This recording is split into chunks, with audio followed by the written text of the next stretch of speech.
एक बार पुनः मैं आप सभी छात्रों का अपने YouTube channel the mathematics classes में स्वागत करते हैं।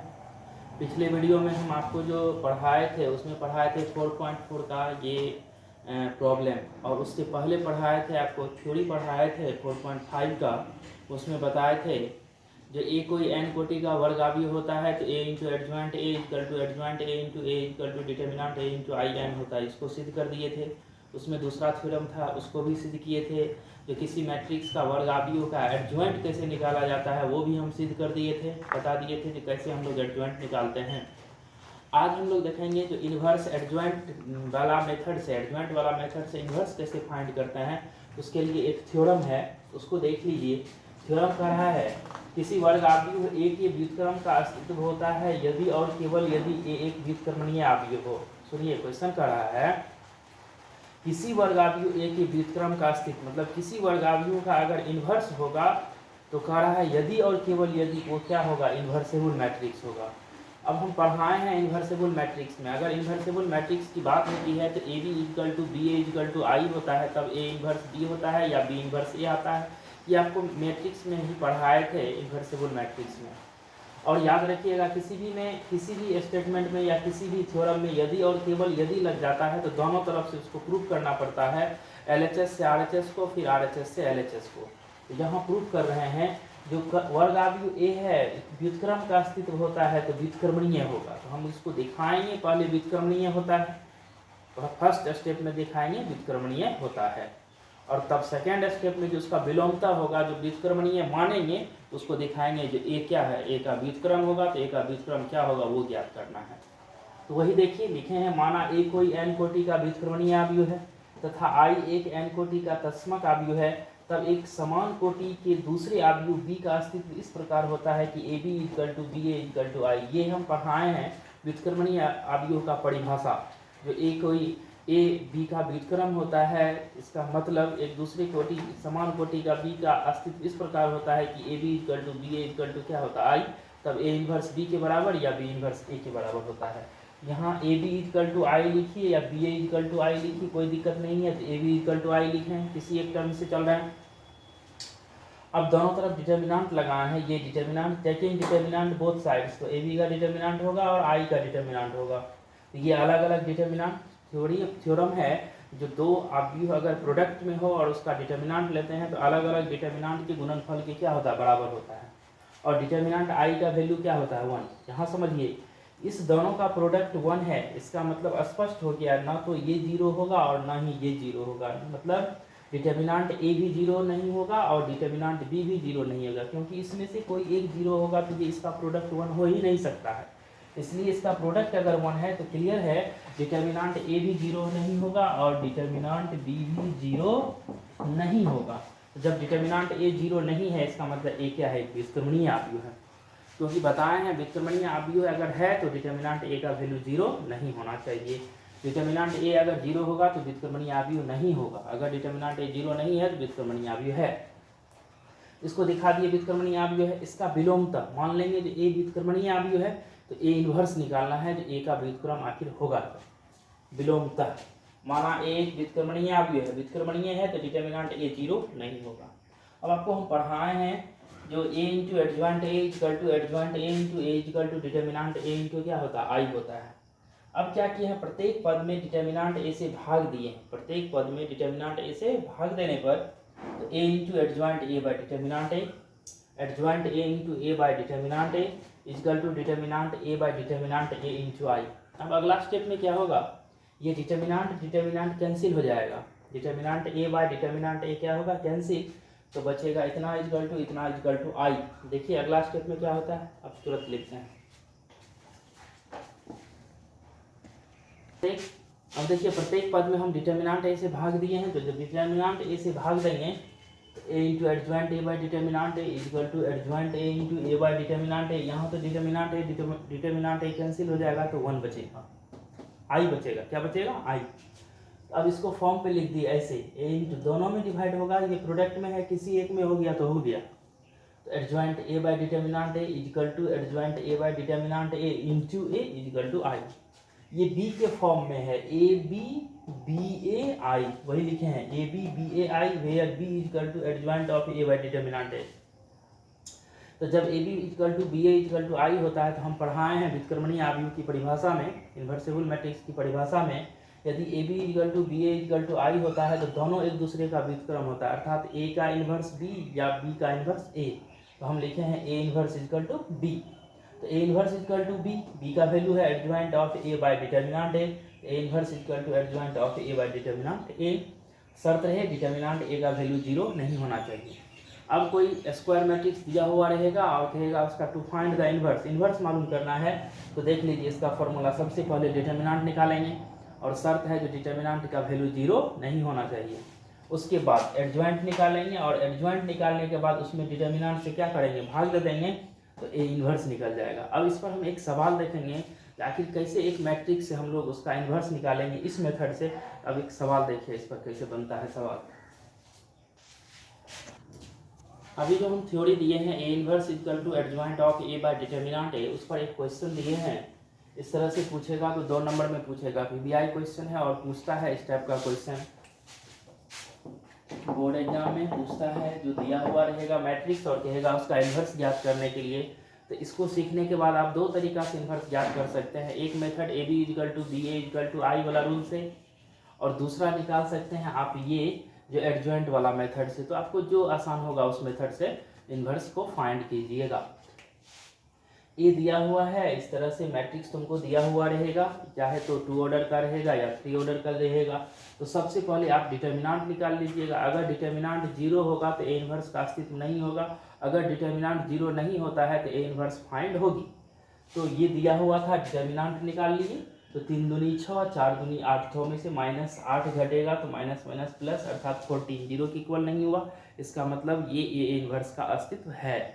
क्वेश्चन पूछता है जिनका अस्तित्व हो ज्ञात करें, अस्तित्व का मतलब हुआ जो डिटर्मिनेंट का वैल्यू 0 नहीं होना चाहिए। तो 0 नहीं हुआ इसलिए लिखे ए इन्वर्स का अस्तित्व है। तो अब एडजॉइंट निकालना है, तो एडजॉइंट निकालने के लिए हम लोग क्या करते हैं, एक नया आव्यूह बनाते हैं जिसका एलिमेंट जो है दिए गए मैट्रिक्स का कोफैक्टर होता है। एडजॉइंट निकालने के लिए एक मैट्रिक्स बनाते हैं जिसका एलिमेंट दिए गए मैट्रिक्स का क्या होता है, कोफैक्टर होता है। वही लिखे हैं बी इक्वल टू आव्यूह ए के संगत अवयवों के सहखंडों का आव्यूह, अर्थात 2 का कोफैक्टर निकालना है। तो हम बोले हैं माइनर में हम लोग प्लस माइनस साइन लगाते हैं तो कोफैक्टर होता है, तो सम स्थान पर प्लस और विषम स्थान पर माइनस। ये पहला रो पहला कॉलम, इसलिए क्या होगा प्लस, इसका कोफैक्टर तो इसके सामने का रो और ये कॉलम समाप्त क्या हो जाएगा 3। ये है पहला रो, दूसरा कॉलम ये तो माइनस लगेगा, इसका कोफैक्टर तो ये और ये समाप्त, जो बचेगा रेस्ट एलिमेंट वो होगा। इसका निकालना है तो ये दूसरा रो और पहला कॉलम माइनस लगाइए, इसके सामने का रो और कॉलम खत्म क्या होगा -2। इसका निकालना है तो दूसरा रो और दूसरा कॉलम क्या होगा प्लस, इसके सामने का रो और ये कॉलम समाप्त, तो क्या बचेगा 2, वो लिख दी। ये बी मालूम हो गया, बी क्या है, ए के अवयवों के, ए के संगत अवयवों का सहखंड है का आव्यूह हुआ बी। अब इसका जो ट्रांसपोज होगा, इसका ट्रांसपोज वही इसका एडजॉइंट होगा। तो लिखे हैं adjoint of A equal to transpose of B, B का परिवर्त। ट्रांसपोज का मतलब होता है रो को कॉलम में बदलिए या कॉलम को रो में बदलिए। इस रो को हमने बदल दिया कॉलम में, रो को बदल दिया कॉलम में, तो ये निकल गया एडजॉइंट ऑफ ए। अब ए इन्वर्स का फॉर्मूला होता है adjoint of A by determinant A, A inverse equal to adjoint of A by determinant A.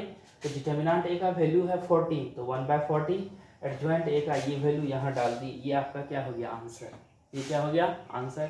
तो ये एडजॉइंट वाला मेथड से बहुत आसान है ये इन्वर्स का, इस इन्वर्स को फाइंड करना, तो इसको आप बनाइए। अब इस पर और क्वेश्चन है, हम क्वेश्चन देखेंगे। देखिए अगला क्वेश्चन,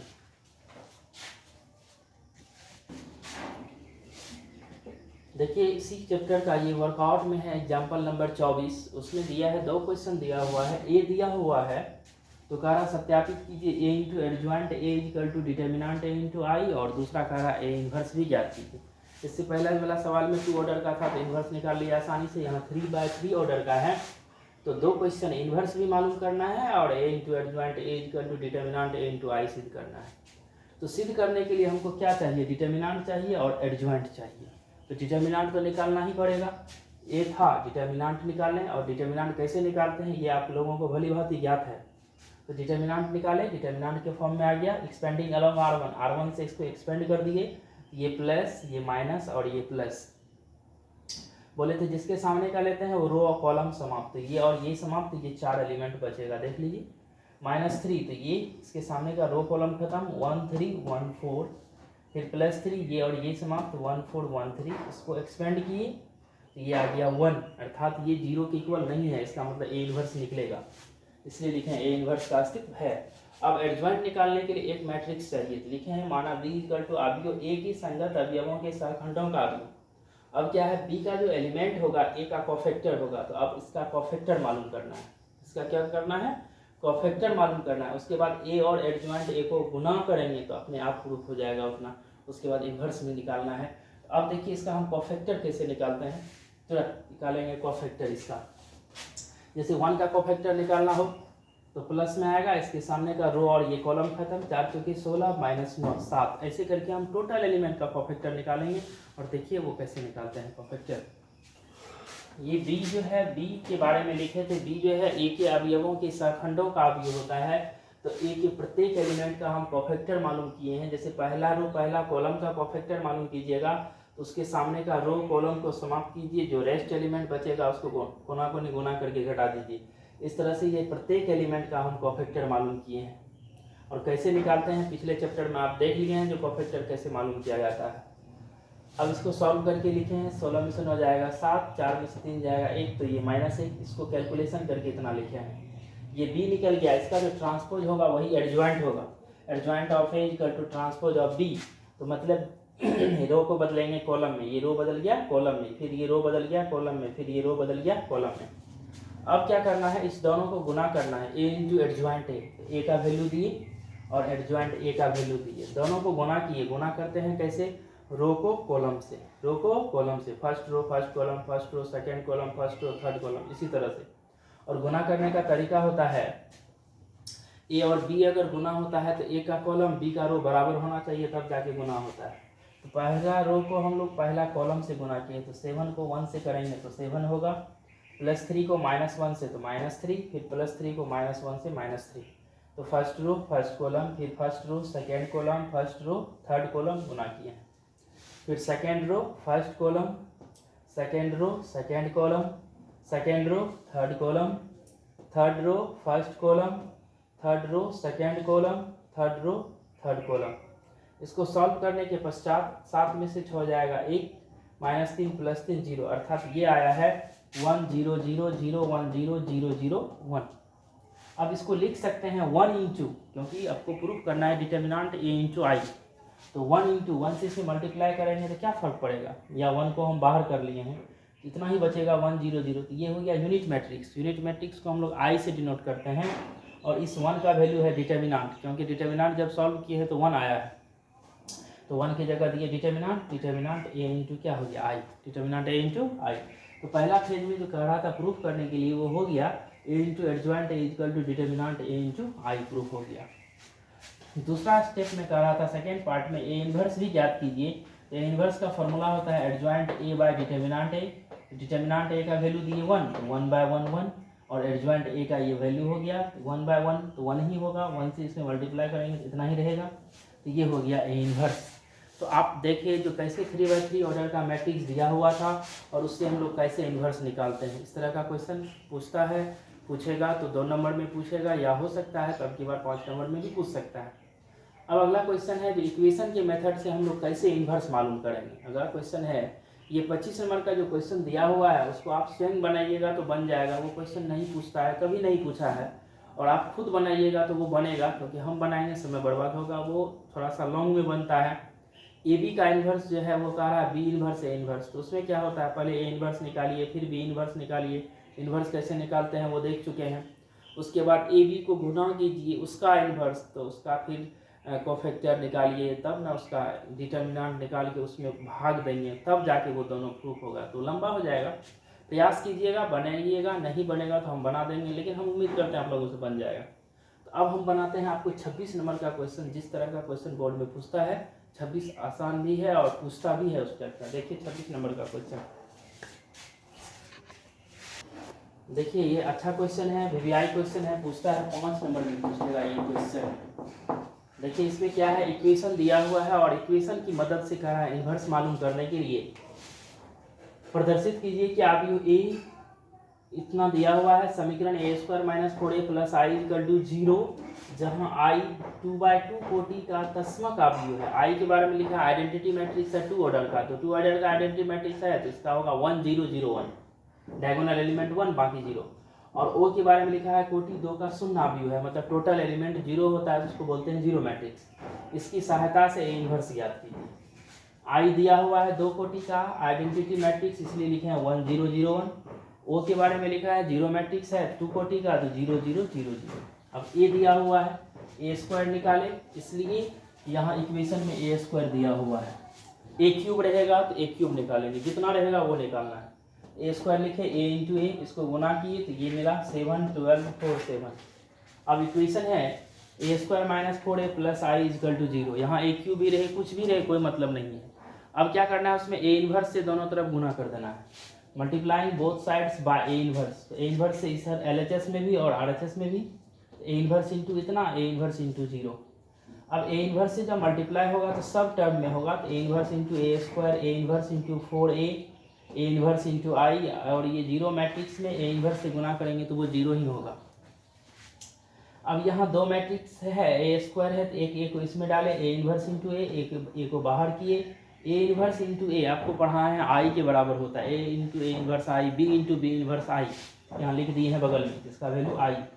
किसी भी मैट्रिक्स में i से मल्टीप्लाई करते हैं तो वही मैट्रिक्स होता है, तो a इन्वर्स इंटू i क्या होगा, a inverse, a into i भी a होगा, b इंटू i भी b होगा, ये और जीरो मैट्रिक्स।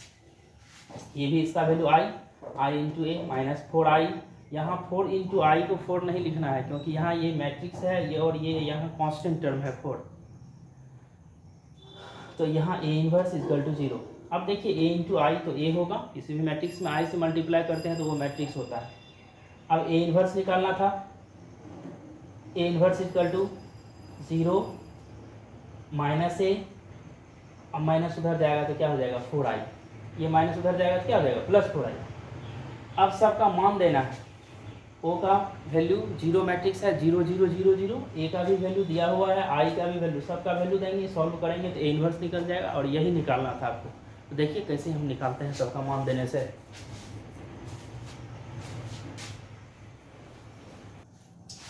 देखिए आप सबका मान दिए हैं, जीरो मैट्रिक्स 2/2 का था तो 0 0 0 0 हो गया, a का वैल्यू इतना है, i का वैल्यू इतना है। अब इसमें 4 से मल्टीप्लाई होगा 4 0 0 4, तो प्लस वाला को एक जगह किए, माइनस वाला को बाद में दे दिए।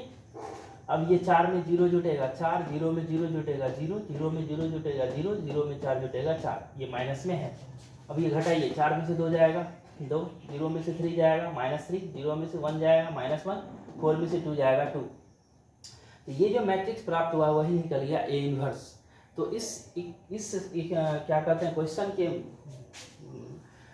इस क्वेश्चन को देखने से स्पष्ट हो गया कि कोई इक्वेशन दिया हुआ रहेगा उससे हम लोग इन्वर्स कैसे मालूम करेंगे। इन्वर्स निकालने का 3 तरीका हो गया, एक निकल गया मैट्रिक्स में पढ़ाए थे a b = b a = i। दूसरा आज देख लिया आप एडजॉइंट वाला method, a inverse = adjoint of a bye determinant a। तीसरा है जो इक्वेशन दिया हुआ रहेगा उससे इन्वर्स हम लोग कैसे निकालेंगे। तो ये आपका वर्कआउट समाप्त हो गया, इसका थ्योरी भी लगभग समाप्त हो गया, या अगर थ्योरी बच गया होगा तो हम दे देंगे। अब एक्सरसाइज चलेगा इसका, इसको देखने के बाद आप प्रॉब्लम बनाइएगा, दिक्कत होगा तो हम बनाएंगे या कमेंट में लिखिएगा, नहीं तो हम फिर कल आपको नेक्स्ट वीडियो में इसका प्रॉब्लम सॉल्व करेंगे। ठीक, तो आज की वीडियो में इतना ही, धन्यवाद।